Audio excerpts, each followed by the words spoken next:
السلام عليكم ورحمة الله وبركاته. الحمد لله رب العالمين، نحمده ونستعينه ونستغفره ونعوذ بالله من شرور أنفسنا ومن سيئات أعمالنا.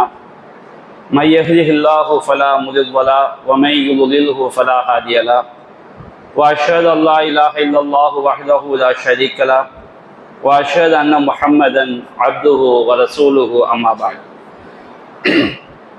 அன்பிற்குரிய சகோதரர்களே, அல்லாஹுடைய மாபெரும் கிருபையினால் நாம் நபி தாவூத் அலைஹிஸ்ஸலாம், சுலைமான் அலைஹிஸ்ஸலாம் அவருடைய வாழ்க்கை வரலாற்றை பற்றியும் அதிலிருந்து நாம் பெற வேண்டிய பாடங்கள் படிப்பினைகள் தொடர்பாகவும் நாம் பார்த்து வருகின்றோம். அந்த வரிசையிலே சுலைமான் அலைஹிஸ்ஸலாம் அவருடைய வரலாற்றில் இன்றைக்கு நாம் சில செய்திகளை தெரிந்து கொள்ள இருக்கின்றோம். முஸ்னத் அஹ்மதிலே 6644வது செய்தியாக பதிவு செய்யப்பட்டிருக்கிறது. அப்துல்லா இப்னு அம்ரு ரலியல்லாஹு அன்ஹு அவர்கள் அறிவிக்கிறார்கள், நபிகள் நாயகம் ஸல்லல்லாஹு அலைஹி வஸல்லம் அவர்கள் சொன்னார்கள், இன்ன சுலைமான் இப்னு தாவூத் அலைஹிஸ்ஸலாம் சஅலல்லாஹ ஸலாஸன். தாவூத் நபியுடைய மகன் சுலைமான் அலைஹிஸ்ஸலாம் அவர்கள் அல்லாஹ்விடத்தில் 3 பிரார்த்தனைகளை கேட்டார்கள், 3 கோரிக்கைகளை அல்லாஹ்விடத்தில் முன்வைத்தார்கள். ஆழ்த்தாகு இஸ்னைனி, அல்லாஹ் ரப்புல் ஆலமீன் அவர்களுக்கு 2 கோரிக்கைகளை வழங்கிவிட்டான். 2 கோரிக்கைகளை அல்லாஹ் செய்து விட்டான், ஏற்றுக்கொண்டு விட்டான். 3வது கோரிக்கையை பற்றி நபிகள் நாயகம் சொல்றாங்க, வநஹ்னு நர்ஜு அன் தகூன லஹு சாலிசத்து. நாம் அந்த மூன்றாவது விஷயம் நமக்கு ஆக வேண்டும் என்று நாம் என்ன செய்தோம், ஆதரவு வைக்கிறோம் என்று நபிகள் நாயகம் ஸல்லல்லாஹு அலைஹி வஸல்லம் அவர்கள் குறிப்பிடுகின்றார்கள். சுலைமான் அலைஹிஸ்ஸலாம் அவர்கள் கேட்ட அந்த 3 கோரிக்கையில முதலாவது கோரிக்கை என்ன? அவங்க அல்லாஹ் கிட்ட கேட்டாங்க, ஃபஸஅலஹு ஹுக்மன் யுஸாவிஃபு ஹுக்மஹு. அவர்கள் வழங்கக்கூடிய தீர்ப்பு வழக்குகளில் சுலைமான் அலைஹிஸ்ஸலாம் அவங்க வழங்கக்கூடிய தீர்ப்பு அல்லாஹ்வுடைய தீர்ப்போடு ஒத்து போக வேண்டும். இந்த உலகத்துல நீதிபதிகள் பல தீர்ப்புகளை சொல்றாங்க.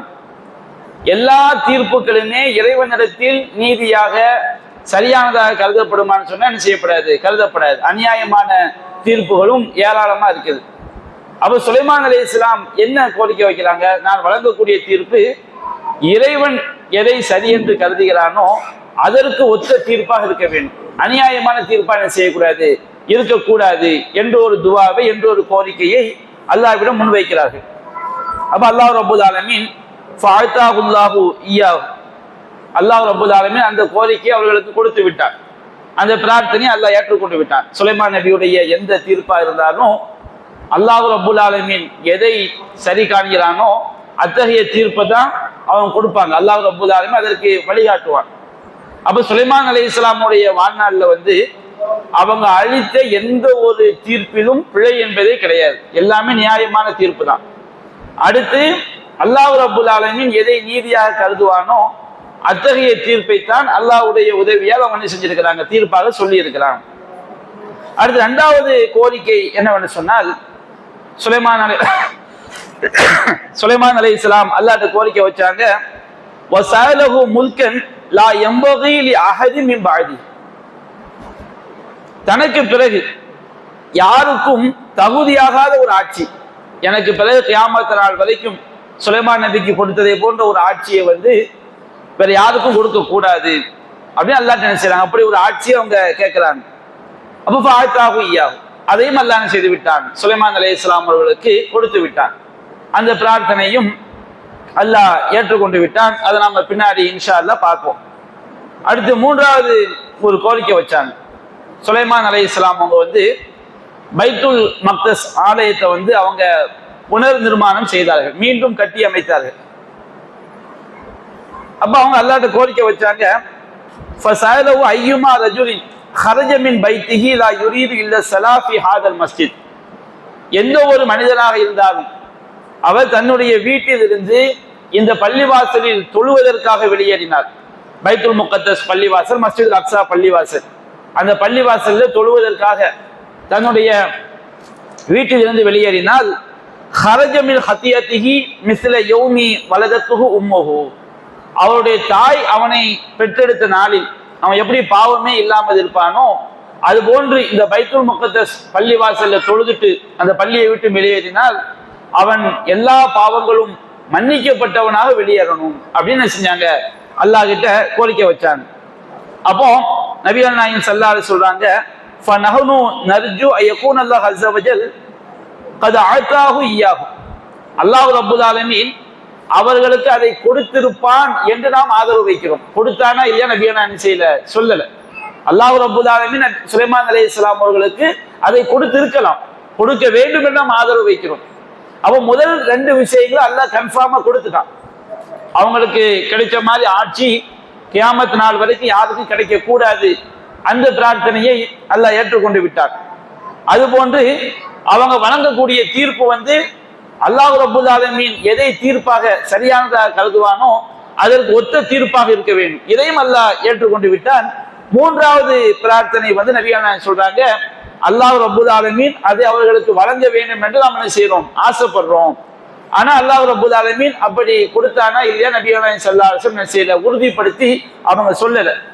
அப்ப நாம அதை செய்ய முடியாது, உறுதிப்படுத்த முடியாது. இப்ப சுலைமான் அலைஹிஸ்ஸலாம் அவங்களுடைய முதலாவது பிரார்த்தனை இருக்கு பாருங்க, இந்த மாதிரி நான் வழங்கக்கூடிய தீர்ப்பு அல்லாஹ் எதை நியாயமாக கருதுறானோ நீதியாக கருதுறானோ இறைவனிடத்தில் எது சரியானதாக இருக்குமோ அந்த தீர்ப்புக்கு ஒத்ததாக இருக்க வேண்டும் அப்படின்னு அவங்க துவா செய்யறாங்க. அப்ப நம்ம திருமறை குர்ஆனிலும் ஹதீஸிலும் இரண்டு சம்பவங்கள் நமக்கு என்ன செய்யப்பட்டிருக்கிறது, சொல்லப்பட்டிருக்கிறது. முதலாவது சம்பவம் எதுன்னு சொன்னோம்னா சூரத்துல் அன்பியா 21வது அத்தியாயம் 78, 79வது வசனங்களாக இடம்பெற்றிருக்கிறது. தாவூத் அலைஹிஸ்ஸலாம் அல்லாஹ் கூறுகின்றான், தாவூத வ சுலைமான இது யஹ்குமானி ஃபில் ஹர்ஸ், தாவூத் அலைஹிஸ்ஸலாம் அவர்களும் சுலைமான் அலைஹிஸ்ஸலாம் அவர்களும் ஒரு விளைச்சல் நிலம் விஷயத்தில் அவங்க என்ன செய்றாங்க, தீர்ப்பளிக்கிறார்கள்.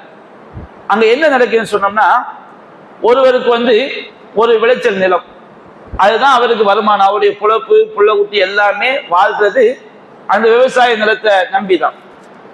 இன்னொருவருக்கு அவர் ஒரு ஆட்டு மந்தை வைத்திருக்கிறார், அவருக்கு எல்லா பிழைப்புமே அந்த மந்தைய அடிப்படையா வச்சுதான். அப்ப என்ன நடக்குதுன்னு சொன்னோம்னா பொதுவாக மார்க்கத்துடைய சட்டம் என்ன, பகல் நேரங்கள்ல விவசாய நிலங்களுக்கு சொந்தக்காரங்க ஆடு மாடுகள் தங்கள் நிலங்களுக்குள் நுழைந்து விடாமல் அவங்க தான் தடுக்கணும். ஆடு மாடு மேய்க்க வருவாங்க, பகல் நேரத்தை நீ அங்க மேய் இங்க மேய் சொல்ல முடியாது, இவங்க நிலத்தை இவங்க தான் பாதுகாத்துக்கணும். இப்ப இஸ்லாமிய கவர்மெண்ட்ல பகல் நேரத்துல ஒருவருடைய மாடு ஒரு வயல்ல போய் மேய்ஞ்சின்னு வச்சுக்கிடுங்க, அவரு அங்க போய் கம்ப்ளைண்ட் பண்ண சொன்னோம்னா அவருக்கு என்ன கிடையாது, நஷ்டஈடு வழங்கப்படாது. ஏன்னா பகல் நேரத்துல வயலை பாதுகாக்க வேண்டிய பொறுப்பு, நம்ம பொருட்களை பாதுகாக்க வேண்டிய பொறுப்பு நம்மை சார்ந்தது. ஆடு மாடுகள் தெருக்கல்ல போகும், வயலுக்கு போகும், அப்ப அந்த மாதிரி வேலி போட்டு அது பாதுகாப்பை நம்ம செஞ்சுக்கணும். அதே நேரத்துல இரவு நேரத்துல போய் ஆடு மாடுகள் வயல்ல போய் மேய்ஞ்சிட்டு வச்சுக்கிடுங்க, அப்போ பாதிக்கப்பட்டவங்க என்ன செஞ்சாகணும், நஷ்டஈடு கொடுத்தாக வேணும். இது மார்க்கத்துடைய சட்டம், நபிகள் நாயகம் சொல்லி காட்டுறாங்க. அப்போ என்ன நடக்குன்னு சொன்னோம்னா ரெண்டு பேருக்கு ஒரு விவசாய நிலம் ஒருவருக்குரியது, அதுல விளைச்சல் நல்லா முத்தி நிற்கிறது, இன்னொருவருக்கு ஒரு ஆட்டு மந்தை சொந்தமா இருக்குது, அவருடைய பொழப்பு எல்லாமே அதை வசதா இருக்குது. அப்ப என்ன நடக்குது, இது நஃபஷத் ஃபீஹி கனமுல் கௌம், ஒரு கூட்டத்தாருக்குரிய ஆடுகள் இரவு நேரத்தில் அதில் போய் மேய்ந்து விட்டது. நஃபஷத்னா என்ன அர்த்தம், இரவு நேரத்துல போய் என்ன செய்யறது, வயல்ல போய் ஆடு மாடுகள் மேய்வதற்கு பேர் நஃபஷத்துன்னு சொல்லுவாங்க. அப்ப இரவு நேரத்துல போய் என்ன செய்யுது, ஒரு கூட்டத்தாருக்குரிய ஆடுகள் இந்த வயலுக்குரியவருடைய வயல்ல போய் அதுல உள்ள விளைச்சல் எல்லாத்தையுமே மேய்ந்து விடுகிறது. அப்ப இந்த வழக்குல தீர்ப்புக்கு வழக்கு கொண்டு வர்றாங்க. வயலுக்காரர் தாவூத் நபிட்ட முறையிடுறாங்க, நீங்க என்னுடைய வயல்ல இவருடைய ஆடுகள் என்ன செஞ்சுது, இரவு நேரத்துல ஃபுல்லா நுழைஞ்சு எல்லாத்தையும் தின்னு நாசமாகிடுச்சு, என்னுடைய பொழப்பே அதுலதான் இருக்குது அப்படின்னு என்ன செய்றாங்க சொல்றாங்க. அப்போ அல்லாஹ் ரப்பல் ஆலமீன் சொல்றான், அப்போ குன்னாலி ஹுக்குமிஹிம் ஷாஹிதீன், அந்த இருவருடைய தீர்ப்புக்கும் நாம் சாட்சியாளர்களாக இருந்தோம். ரெண்டு பேருமே தீர்ப்பு கொடுக்குறாங்க. தாவூது நபி என்ன தீர்ப்பு கொடுக்குறாங்கன்னு சொன்னோம்னா, எவ்வளவு விளைச்சல் எவ்வளவு நஷ்டமா இருக்குன்னு பாக்குறாங்க. ஆட்டுடைய மதிப்பு என்னன்னு பாக்குறாங்க. உதாரணத்துக்கு நம்ம சொல்றதா இருந்தா, ஒரு 10 லட்சம் ரூபாய்க்கு என்ன செஞ்சிருக்கு, ஆடுகள் நாசமாக்கி இருக்கு விளைச்சலை. இந்த ஆடுகள் ஒரு 10 லட்சம் ரூபாய்க்கு இருக்கு. அப்ப தாவூது நபி சொல்றாங்க, 10 லட்சம் ரூபாய் நஷ்டமாக்கி இருக்குது, நீ என்ன செஞ்சிரு, உன்னுடைய 10 லட்சம் ரூபாய் மதிப்புள்ள ஆடுகளை கொடுத்துடு. நீதி சரியாச்சுல, இவருக்கு அந்த அளவுக்கு பாதிக்கப்பட்டிருக்கு, அவ்வளவுக்கு நஷ்டமா இருக்குது, நீ அந்த அளவுக்கு என்ன செஞ்சது, உன்னுடைய ஆடுகளுடைய மதிப்பு அவ்வளவுதான் வருது, நீ அதை கொடுத்து விடு அப்படின்னு என்ன செய்றாங்க, தாவூது நபி தீர்ப்பு சொல்றாங்க. அப்போ அல்லாஹ் சொல்றான், குன்னாலி ஹுக்குமிஹிம் ஷாஹிதீன், அவருடைய தீர்ப்புக்கு நாம் என்ன செய்தோம், சாட்சியாளராக இருந்தோம். தாவூது நபி சொன்ன தீர்ப்பு அல்லாஹ் தவறு என்று அல்லாஹ் செய்யவில்லை, சொல்லவில்லை. ஆனா அல்லாஹ் கூறுகின்றான், சுலைமானுக்கு நாம் அதை நன்றாக விளங்க வைத்தோம், நல்ல விளக்கத்தை நாம் கொடுத்திருந்தோம். தாவூத் அலைஹிஸ்ஸலாம் அவங்க சொன்ன தீர்ப்பை விட மிக அழகிய ஒரு விளக்கத்தை நாம் என்ன செய்தோம், சுலைமான் அலைஹிஸ்ஸலாம் அவர்களுக்கு நாம் கொடுத்திருந்தோம். அவங்க செஞ்ச துவா, அவங்க என்ன ஒரு தீர்ப்பு சொன்னாலும் அது இறைவன் எதை நீதியாக கருதுகிறானோ அந்த தீர்ப்புக்கு நிகரா இருக்கும். இப்ப தாவூது நபி சொன்ன தீர்ப்புல என்ன ஆயிடுச்சு, அந்த நிலம் என்பது அந்த ஆட்டுக்கு, அந்த நிலம் என்பது விவசாய நிலத்துக்காரருக்கே சொந்தமா இருக்குது. தாவூது நபி சொன்ன தீர்ப்புல நிலத்துல ஆடு மேய்ஞ்சிருச்சு. அப்ப என்ன செய்யறாங்க, ஆட்டை புல்லா வாங்கி இவருக்கு என்ன செஞ்சிடறாங்க, பால் படுத்தின பயிர்கள் அளவிற்கு ஆட்டுடைய மதிப்பிற்கு கொடுத்துடுறாங்க. ஆனா நிலமும் இவருக்கு சொந்தமாயிருது, ஆடுகளும் இவருக்கு சொந்தமாயிருது. அவருக்கு என்ன, அவருடைய பொழைப்பே அந்த ஆடுகளை நம்பித்தான். அவருடைய ஒட்டுமொத்த ஆடுகளையும் எடுத்து இவருக்கு கொடுக்கும் போது அவருக்கு ஒண்ணுமே இல்லாம போகுது. இவருக்கு என்னன்னு சொன்னோம்னா, திரும்ப அந்த விவசாய நிலத்தை பயன்படுத்தி விவசாயம் பண்ணிக்கலாம். அவருக்குரிய ஆடுகளும் என்ன செய்யுது, இவருக்கு ஒட்டுமொத்தமா கிடைக்குது. ஆட்டை வச்சு ஒரு புலப்படை செஞ்சுக்கலாம், பிரிக்கலாம். அப்ப இவருக்கு 2 வகையான சொத்துக்கள் என்ன செஞ்சிருது, கிடைச்சது. அவர் ஒண்ணும் இல்லாம ஜீரோவா என்ன செஞ்சிருந்தாரு, ஆகி விடுகிறார். அப்ப அல்லாஹ் சொல்றான், சுலைமான், சுலைமான் அலைஹிஸ்ஸலாம் அவர்களுக்கு நாம் அதை என்ன செய்தோம், நன்றாக அந்த வழக்கத்தோட விஷயங்களை நுணுக்கமாக நாம் விளக்கத்தை நாம் கொடுத்தோம். அப்ப சுலைமான் அலைஹிஸ்ஸலாம் என்ன செய்யறாங்க, தாவூத் அலைஹிஸ்ஸலாம் அவங்கள்ட்ட, நான் என்ன செய்யறேன், இந்த தீர்ப்பு, இந்த வழக்குக்கு நான் ஒரு தீர்ப்பை சொல்றேன், சரியான்னு பாருங்க அப்படின்னு சொல்லிட்டு அந்த ஆடுகளுக்குரியவர்கிட்ட என்ன செய்யறாங்கன்னா, நிலத்தை ஆடுகள் பால் படிச்சுல, அந்த நிலத்துக்கு அந்த ஆடுகளுக்குரியவர்கிட்ட சொல்றாங்க, நீ என்ன செய்யணும், இந்த நிலத்தை பயிரிட்டு அவர் எந்த அளவுக்கு தானியங்களை வளர்த்து வச்சிருந்தாரோ குறிப்பிட்ட காலத்துல அந்த அளவுக்கு தானியங்கள் என்ன செய்து விட வேண்டும், வளர்த்து அவருக்கு கொடுத்து விட வேண்டும். நிலத்துல உள்ளவர் சொல்றாங்க, நீ இந்த ஆடுகளை வச்சு உன்னுடைய வாழ்க்கையை நீ என்ன செஞ்சுக்க, உனக்கு அன்றாட தேவையும் நடத்திக்க. அவர் இதை வளர்த்து தந்த பிறகு நீ என்ன செஞ்சிடணும், ஆடுகளை அவருக்கு என்ன செஞ்சிடணும், திருப்பி கொடுத்துடணும். அப்ப இவருடைய பாதிப்புக்கும் தீர்ப்பு சொன்ன மாதிரி ஆயிடுச்சு. அவரும் தன்னுடைய சொத்தை என்ன செய்யறாரு, இழக்காமல் ஆகிவிட்டார். அப்ப தாவூது நபியுடைய தீர்ப்புல என்ன வருது, அவர் ஜீரோ ஆயிடுறாரு, இவருக்கு எல்லாம் கிடைச்சது. சுலைமான் நபியுடைய தீர்ப்புல இவருக்கு நீதியும் கிடைத்து விடுகிறது, அவர் தன்னுடைய சொத்துக்களை இழக்காமல் செய்யப்படுறாரு, பாதுகாக்கப்படுகிறார். அப்ப அல்லாஹ் சொல்கின்றான், இருவருக்குமே நாம் ஞானத்தையும் கல்வியையும் கொடுத்திருந்தோம், ஆட்சியையும் கல்வியையும் கொடுத்திருந்தோம். 2 பேருடைய தீர்ப்பும் ஒரு வகையில சரிதான். ஆனா சுலைமான் நபியுடைய தீர்ப்பு என்ன செய்யுது, மிக சிறந்த ஒரு தீர்ப்பு என்று அல்லாஹ் ரப்பல் ஆலமீன் சொல்லி காட்டுகின்றான். அப்ப இதுல இருந்து சுலைமான் அலைஹிஸ்ஸலாம் அவங்க சொல்லக்கூடிய தீர்ப்பு எல்லாமே இறைவன் எதை நீதி என்று கருதுகிறானோ அந்த நீதிக்கு ஒத்த ஒரு தீர்ப்பாக சொல்லக்கூடிய பாக்கியத்தை அல்லாஹ் கொடுத்திருந்தார். அதுபோன்று சஹீஹுல் புகாரில 3427வது செய்தியாக பதிவு செய்யப்பட்டிருக்கிறது. அபூ ஹுரைரா ரலியல்லாஹு அன்ஹு அவங்க அறிவிக்கிறாங்க, தாவூது நபியுடைய ஆட்சியில ஒரு பிரச்சனை. என்ன பிரச்சனை சொன்னோம்னா, அக்கா தங்கச்சி 2 பேர். அக்கா வயசுல ரொம்ப மூத்த பெண்ணா இருக்கிறான், தங்கச்சி சின்ன வயசு பெண்ணா என்ன செய்றாங்க இருக்கிறாங்க. 2 பேருக்குமே குழந்தைகள் என்ன செய்து இருக்குது. அப்ப இருவரும் ஏதோ ஒரு குழந்தைகள், தன்னுடைய குழந்தைகளை வைத்து விட்டு ஏதோ ஒரு காரியத்துல ஈடுபட்டு இருக்கும் பொழுது ஓநாய் என்ன செஞ்சதுன்னா, ஒருத்தையுடைய குழந்தையை சாப்பிட்டு போயிடும். யாருடைய குழந்தையை சாப்பிட்டா நம்ம பின்னாடி உள்ள முடியை வச்சு நாம சொல்லும் போது மூத்தவளுடைய குழந்தை என்ன செஞ்சது, ஓநாய் தூக்கிட்டு போயிடுது. அப்போ அந்த ரெண்டு பேரும் என்ன செய்யறாங்க, மூத்தவள் வந்து பார்க்கிறாள், அவருடைய குழந்தைய ஓனாய் தூக்கிட்டு போயிடுச்சு. அவளுக்கு தெரியும் ஓனாய் தூக்கிட்டு போன நம்முடைய குழந்தை தான் சொல்லி. அப்ப இருந்தாலும் அவர் என்ன பிரச்சனை கிளப்புறான்னு சொன்னோம்னா, நபியா நான் சொல்ல காமத் இம்ரத்தானி மாகுமா இப்னாகுமா, ரெண்டு பெண்கள் இருந்தாங்க. அந்த பெண்களோடு அவங்களுடைய இரண்டு குழந்தைகளும் இருந்தது. ஓனாய் வந்தது.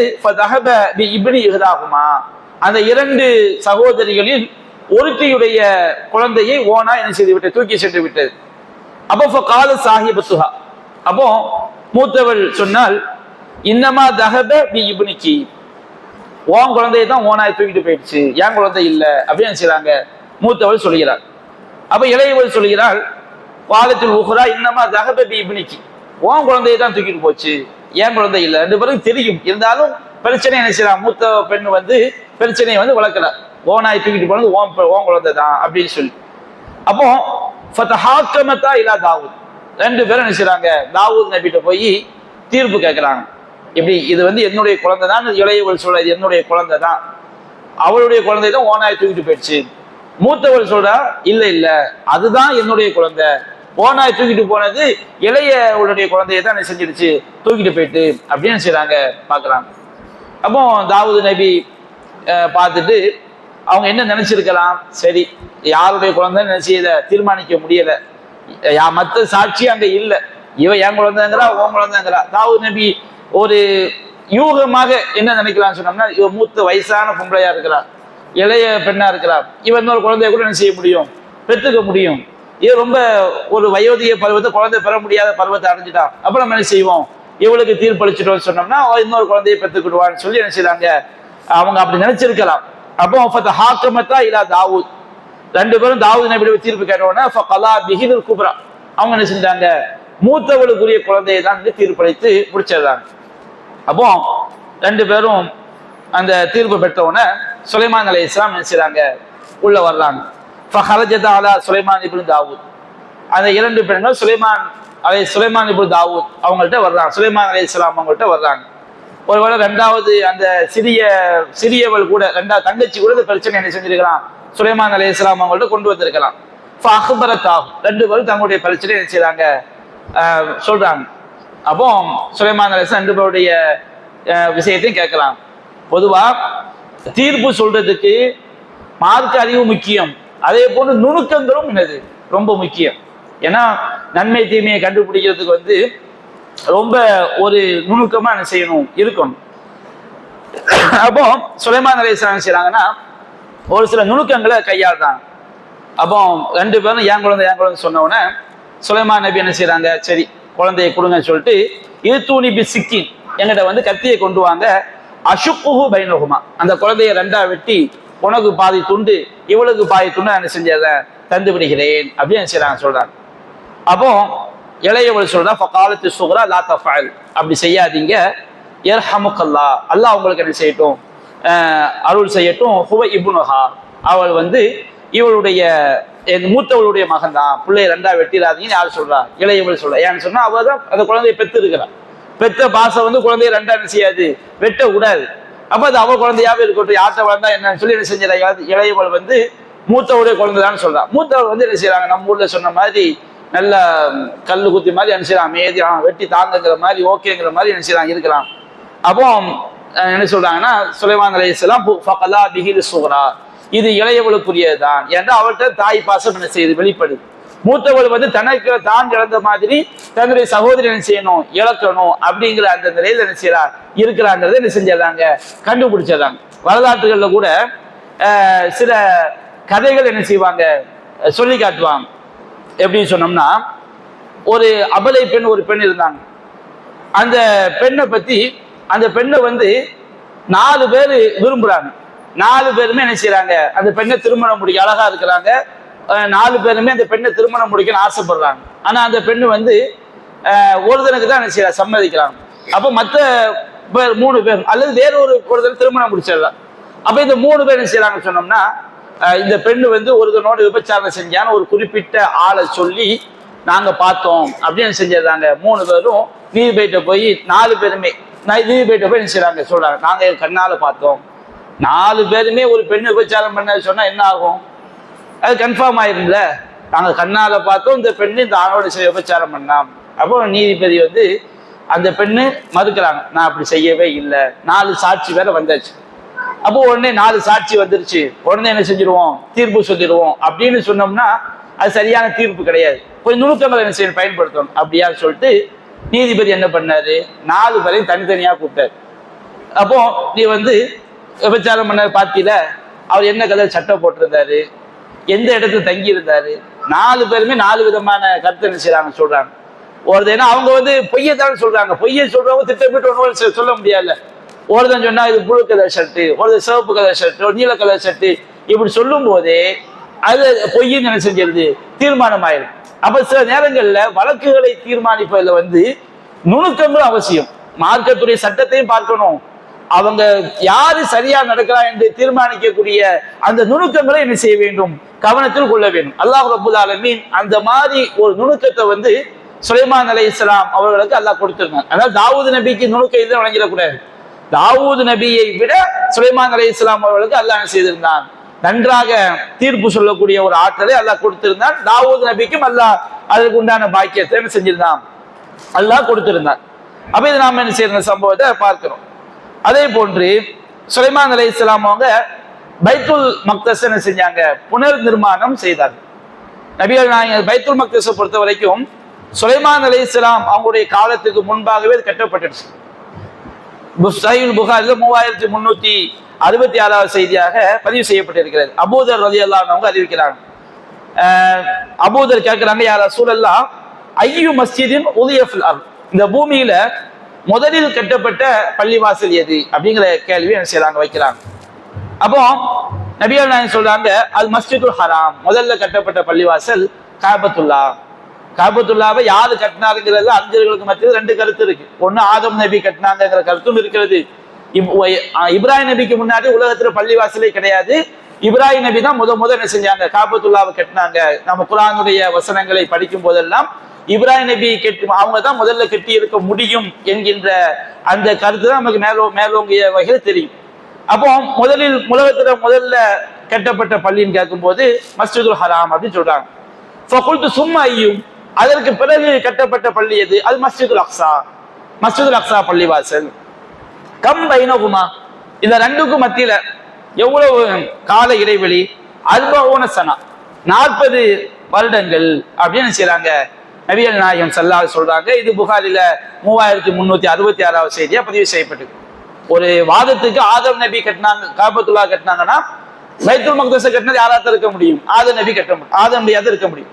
இப்ராஹிம் நபி காபத்துல்லாவை கட்டியிருந்தாங்கன்னா இப்ராஹிம் நபி காலத்துக்கு பிறகு 40 ஆண்டுகளுக்கு பிறகு என்ன செய்யப்பட்டிருக்கலாம், இஸ்ஹாக் நபியோ அல்லது இஸ்மாயில் நபியோ அல்லது இப்ராஹிம் நபியோ என்ன செஞ்சிருக்கலாம், பைத்துல் மக்தஸை கட்டி இருக்கலாம். யாரு கட்டினா சொல்லப்படல. முதலில் கட்டப்பட்ட பள்ளிவாசல் காபத்துல்லா, 2வது கட்டப்பட்ட பள்ளிவாசல் பைத்துல் மக்தஸ். சுலைமான் நபி காலத்துக்கும் இப்ராஹிம் நபி காலத்துக்கும் பார்த்தீங்கன்னு வச்சுக்கிடுங்க, பல ஆயிரக்கணக்கான ஆண்டுகள் டிஃபரன்ஸ் என்ன செய்யுது இருக்குது. அப்போ காபத்துல்லா கட்டப்பட்டு 40 ஆண்டுகள்ல பைத்துல் முகத்தஸ் கட்டப்பட்டாச்சுன்னா காபத்துல்லா என்பது இப்ராஹிம் நபி காலத்தில் என்ன செய்யப்பட்டு விட்டது, கட்டப்பட்டு விட்டது. அது 40 ஆண்டுகள்லயே பைத்துல் முகத்தஸ் என்ன செய்யப்பட்டாச்சு, கட்டப்பட்டாச்சு. அப்ப சுலைமான் நபி கட்டியது, அவங்க அந்த காபத்துல்லாவை திரும்ப செஞ்சிருக்கிறாங்க, மீண்டும் அதை புதுப்பிச்சிருக்கிறாங்க. நபிகள் நாயகம் ஸல்லல்லாஹு அலைஹி வஸல்லம் அவங்க வாழக்கூடிய காலகட்டத்தில் எப்படி காபத்துல்லா புதுப்பிக்கப்பட்டதோ அது மாதிரி அவங்க என்ன செஞ்சிருக்கிறாங்க, பைத்துல் மக்தஸை வந்து புதுப்பித்திருக்கிறார்கள். இதை நம்ம விளைக்கணும். இன்னும் சொல்ல போனா ரசூல் ஸல்லல்லாஹு அலைஹி வஸல்லம் மேராஜ் பயணம் போனாங்களா இல்லைங்களா, அதுல முஸ்லிம் 234வது செய்தியா பதிவு செய்யப்பட்டிருக்கு. மேராஜ் பயணத்துல காபாவுல இருந்து பைத்துல் மக்தஸை தான் செய்யறாங்க, முதல்ல அழைச்சிட்டு போறாங்க. பைத்துல் மக்தஸ்ல போய் புராக்ங்கிற வாகனத்தை கட்டி போடுறாங்க. அங்க என்ன, அதுல என்ன வருது, ஹத்தா அதைத்து பைத்துல் மக்திஸ் ஃபரபத்துஹு பில் ஹல்கத்தி அல்லதி யர்பித்து பிஹில் அன்பியா, நபிமார்கள் எந்த வளையத்துல கட்டுவாங்களோ அந்த வளையத்துல நான் கட்டினேன் அப்படின்னு நபியா சொல்றான், புராக் வாகனத்தை. அப்ப நிறைய நபிமார்கள், இப்ராஹிம் நபிக்கு பிறகு சுலைமான் நபிக்கு மத்தியில ஏராளமான நபிமார்கள் வந்திருக்கிறாங்க. இப்ராஹிம் அலைஹிஸ்ஸலாம் அவர்களுக்கு பிறகு இஸ்ரவேல் சமுதாயத்துக்கு அல்லாஹ் தொடர்ச்சியா நபிமார்களை அனுப்பி வைத்திருக்கிறார். அப்ப அந்த இப்ராஹிம் நபி காலத்திலே கட்டப்பட்டு இருந்தால்தான் எல்லா நபிமார்களும் என்ன செஞ்சிருப்பாங்க, அந்த பைத்துல் முகத்தஸை பயன்படுத்தி இருக்க முடியும். அப்ப நபிமார்கள் தங்களுடைய வாகனங்களை எந்த வளையத்துல கட்டுவாங்களோ அதே வளையத்தை நானும் கட்டினேன்.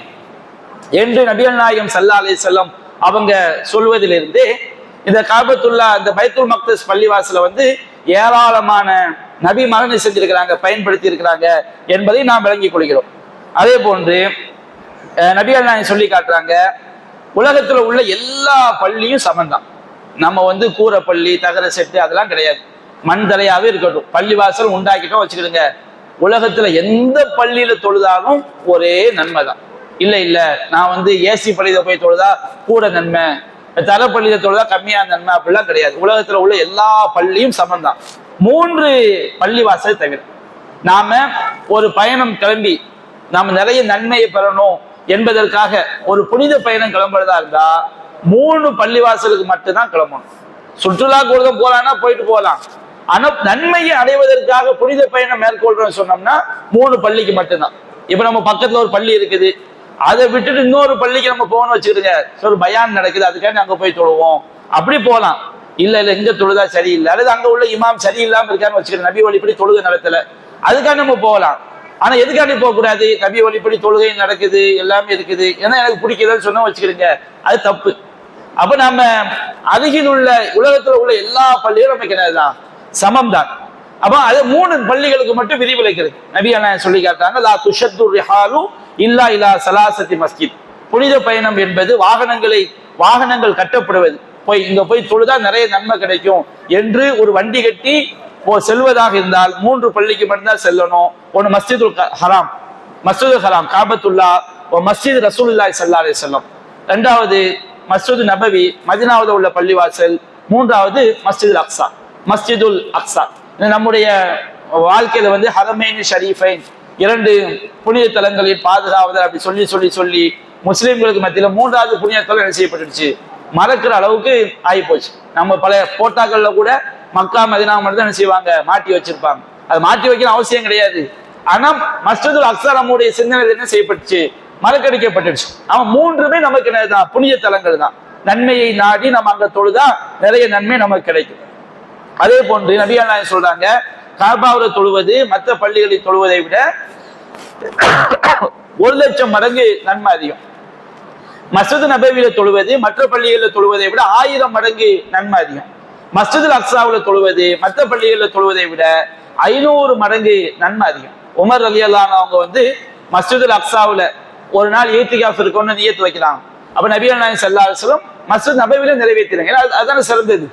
மஸ்ஜிதுல ஏதாவது நம்ம ஒரு நேர்ச்சி பண்ணோம் வச்சுக்கிடுங்க, அதை விட சிறந்த ஒண்ணுக்காக இதை நம்ம என்ன செய்யலாம், இந்த நேர்ச்சியை முடிச்சுக்கலாம். நேர்ச்சியை கண்டிப்பா நிறைவேற்றி ஆகணும். ஆனா அதை விட சிறந்த ஒண்ணு இருக்குன்னு வச்சுக்கிடுங்க, நம்ம அதை நிறைவேற்றுறதுதான் அது சிறந்தது. அப்ப நபிகள் நாயகம் ஸல்லல்லாஹு அலைஹி வஸல்லம் நீங்க பைத்துல் மக்தஸ்ல அவ்வளவு சிரமப்பட்டு அங்க போய் நீங்க அந்த ஏத்திகாஃப் நிறைவேற்றுறதை விட மஸ்ஜித் நபவியில என்ன செஞ்சிருங்க, நிறைவேற்றிருங்க. ஏன்னா அங்க போய் தொழுதா எவ்வளவுதான் நன்மை, 500 மடங்கு தான் நன்மை. மஸ்ஜிதுல் நபவியில தொழும் போது 1000 மடங்கு நம்ம என்ன செய்து கிடைக்குது. மஸ்ஜித் நபவியில தொழுவதை விட காபால தொழுவது நமக்கு எவ்வளவு மடங்கு கிடைக்குது, 1,00,000 மடங்கு என்ன செய்து கிடைக்குது. அவ்வளவு பெரிய பாக்கியங்கள் இருக்குது. அப்போ சுலைமான் அலைஹிஸ்ஸலாம் அவர்கள் பைத்துல் மக்தஸை கட்டினார்கள். அந்த பள்ளிவாசல்ல தொழுது விட்டு வெளியே வந்தா அன்று தாய் தன்னுடைய குழந்தையை பெற்றெடுக்கும் பொழுது அந்த குழந்தைக்கு எப்படி பாவமே இருக்காதோ அது போன்று ஒரு பாக்கியத்தை வழங்கணும் துவா செஞ்சாங்க. ஆனா அதே அல்லாஹ் ஏற்றுக்கொண்டானா இல்லையான்னு தெரியல. நபிகள் நாயகம் சொல்லி காட்டுறாங்க, அது பாக்கியம் கொடுக்கப்படணும்னு சொல்றாங்க. நபிகள் நாயகம் ஸல்லல்லாஹு அலைஹி வஸல்லம் ஹதீஸ்ல சொல்லும் போது காபத்துல்லாஹ்க்கு தான் சொல்லி காட்டுறாங்க. எப்படி சொல்றாங்க, ஹஜ்ஜுக்கு போயிட்டு வரும்போது யார் வந்து ஹஜ்ஜுக்கு செல்லும் போது தீய செயல்கள் செய்யாம பாவங்கள்ல ஈடுபடாம நபி வழிப்படி சரியான முறையில ஹஜ்ஜை செஞ்சுட்டு திரும்புறாங்களோ, ரஜாக்க யௌமின் வலதத்துஹு உம்முஹு, அவனுடைய தாய் அவனை பெற்றெடுத்த நாளில் அவன் எப்படி பரிசுத்தமானவனாக பாவங்கள் இல்லாதவனாக இருந்தானோ அது போன்று அவன் திரும்புகிறான் அப்படின்னு செஞ்சாங்க. நபிகள் நாயகம் காபத்துல்லாஹ் சொல்லி காட்டினாங்க. மஸ்ஜிதுல் அக்ஸாக்கு 500 மடங்கு தான் என்ன செஞ்சாங்க, சொல்லி காட்டினாங்க. அந்த சுலைமான் நபியுடைய துவா அந்த விஷயத்துல வந்து நபிகள் நாயகம் அல்லாஹ் அதை கொடுக்க நாங்க ஆசைப்படுறோம், அல்லாஹ் கொடுத்துட்டான்னு அவங்க உறுதிப்படுத்தாம இருந்தாங்க பாருங்க, அதுதான் சரி என்பது நமக்கு என்ன செய்கிறது தெரிகிறது. அது போன்று சுலைமான் அலைஹிஸ்ஸலாம் அவங்களுக்கு அவங்க அல்லாஹ்ட்ட கிடைத்த பிரார்த்தனை ஒன்று, தனக்கு பிறகு யாருக்குமே கிடைக்காத ஆட்சி என்ன செய்யணும், எனக்கு வந்து கிடைக்கணும் அப்படின்னு செஞ்ச அல்லாஹ்ட்ட அவங்க துவா கேட்டாங்க. அல்லாஹ் அந்த ஆட்சியை வழங்கினான். சூரத்து சாதுங்கிற அத்தியாயம் 38வது அத்தியாயத்துல அல்லாஹ் வந்து சுலைமான் நபியுடைய ஆட்சி எவ்வளவு பிரம்மாண்டமான ஆட்சி என்பதை நாம் இன்ஷா அல்லாஹ் வரக்கூடிய நாட்கள்ல பார்ப்போம். இப்ப இந்த சூரத்து சாதுல 34 இருந்து 40 வரைக்கும் உள்ள வசனங்களுடைய அர்த்தத்தை மட்டும் தெரிந்து கொண்டு இவருடைய விளக்கத்தை நாம் இன்ஷா அல்லாஹ் வரக்கூடிய நாட்கள்ல பார்ப்போம்.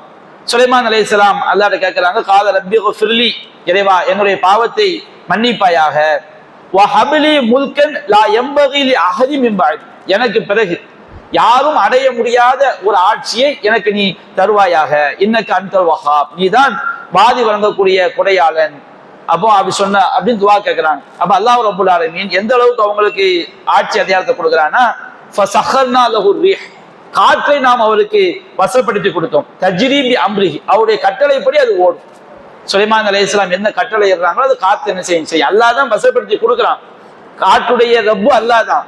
அந்த அல்லாஹ் சுலைமானுடைய கட்டளை கட்டுப்படும் சொல்றான். சுலைமான் எப்படி நினைச்சாங்கன்னு வச்சுக்கிடுங்க, அவங்க இப்போ ஷாமில் இருக்கிறாங்க, திடீர்னு அவங்க யமனுக்கு போகணும்னு நினைச்சா இன்னைக்கு காலையில ஷாம்லையும் மதியம் எங்க போய் நிற்பாங்க, யமன்ல போய் நிற்பாங்க. அவங்க சிரியாவுக்கு போனா சிரியாவுக்கு போயிடும், எங்கனாலும் என்ன செய்யலாம், மக்காவுக்கு வரணும் மக்காவுக்கு வரலாம், பைத்துல் மக்தஸ் போனா பைத்துல் மக்தஸ் போகலாம். எவ்வளவு பெரிய படைகளினாலும் ஏற்றிக்கொண்டு அவங்க காற்றுக்கு உத்தரவிட்டால் போதும், அந்த காற்றை கொண்டு போய் எவ்வளவு வேகமா என்ன செஞ்சிடும், இறக்கி விட்டுரும். அப்ப அவருடைய கட்டளைப்படி, அவருடைய ஆட்சி அதிகாரத்தை நிலைநிறுத்துவதற்காக அவருடைய கட்டளைப்படி ஓடுமாறு நாம் காற்றை அவருக்கு வசப்படுத்தினோம். ருஹான், மிருதுவானதாக, ஹைஸ் அசாப், அவர் விரும்பிய விதத்தில், சுலைமான் நபி என்ன விரும்புகிறாரோ அந்த விதத்தில் என்ன செய்ய அந்த காற்று செயல்படும். அதே போன்று ஷயாத்தின், ஷைத்தான்கள்ல வந்து குல்ல பன்னாயின் கௌவாசின், கட்டடம் கட்டக்கூடிய ஒவ்வொரு ஷைத்தான்களையும், முத்து குளிக்கக்கூடிய ஒவ்வொரு ஷைத்தான்களையும் நாம் அவருக்கு என்ன செய்தோம், வசப்படுத்தி கொடுத்தோம். இந்த 2 வகையான ஷைத்தான்கள் அல்லாஹ் என்ன செய்தான், சுலைமான் நபி வசப்படுத்தி கொடுத்தார். அது மட்டுமல்லாம வஆஹரீன முகர்ரனீன ஃபில் அஸ்பாத், விலங்குகள்ல விலங்கிடப்பட்ட, அதாவது சங்கிலிகளால் விலங்கிடப்பட்ட ஷைத்தான்கள், அந்த ஷைத்தான்கள் வரம்பு மீறும் போது தண்டிக்கிறதுக்காண்டி அவங்களுக்கு விலங்கு போட்டு பூட்டக்கூடிய ஒரு அதிகாரத்தை யாருக்கு அல்லாஹ் கொடுத்திருந்தான், சுலைமான் நபிக்கு கொடுத்திருந்தான். ஹாதா அத்தாவுனா, இது நம்முடைய அருட்கொடை, ஃபம்னுன், இதை நீங்க வந்து இந்த அருட்கொடையை வைத்து மற்றவங்களுக்கு நீங்க என்ன செய்யலாம், உபகாரம் செய்யலாம். அவ் அம்சிக், அல்லது நீங்க உபகாரம் செய்யாம நீங்க மட்டுமே அருட்கொடையை பயன்படுத்தலாம். பிகைரி ஹிசாப், எந்த கேள்வி எனக்கு கிடையாது. நபி எப்படி செயல்படுவாங்கன்னு அல்லாஹ்க்கு தெரியும்ல, அதனால நீங்க அடுத்தவங்களுக்கு இந்த அருட்கொடையை வச்சு உபகாரம் செய்தாலும் சரி, செய்யாம நீங்களே வைத்துக் கொண்டாலும் சரி, எந்த கேள்வி எனக்கும் கிடையாது. இன்னலஹு இந்தனா லஸுல்ஃபா, அவருக்கு நம்மிடம் ஒரு நெருக்கம் இருக்கிறது. வஹுஸ்ரம், மறுமையில் அழகிய தங்குமிடமும் இருக்கிறதுன்னு அல்லாஹ் என்ன செய்யறான், சாத் அத்தியாயத்துல 35 இருந்து 40 வரைக்கும் சொல்லி காட்டுறான். அப்படி நமக்கு நிறைய கேள்விகள் இருக்கு. ஒரு நபிமார்கள் வந்து இந்த மாதிரி ஆட்சியை விரும்பலாமா, அல்லாஹ் எப்படி சுலைமான் நபிக்கு நீங்க கொடுத்தாலும் நீங்களே எல்லாத்தையும் வைத்துக் கொண்டாலும் சரி, மற்றவங்களுக்கு உபகாரம் பண்ணாலும் சரி, இப்படி எப்படி அல்லாஹ் சொல்லலாம், அந்த ஷைத்தான்களுடைய விஷயம் என்ன, இப்படி பல கேள்விகள் இருக்கிறது. இதிலிருந்து பெற வேண்டிய பாடங்கள் படிப்பினைகளை இன்ஷா அல்லாஹ் நாம் என்ன செய்வோம், நாளைய தினம் தொடர்ச்சியாக காண்போம். வாஹிரு தஅவானா அனில் ஹம்துலில்லாஹி ரப்பில் ஆலமீன். அஸ்ஸலாமு அலைக்கும் வரஹ்மத்துல்லாஹி வபரகாத்துஹு. சுப்ஹானக அல்லாஹும்ம பிஹம்திக அஷ்ஹது அல்லா இலாஹ இல்லா அன்த அஸ்தக்ஃபிருக வ அத்தூபு இலைக்.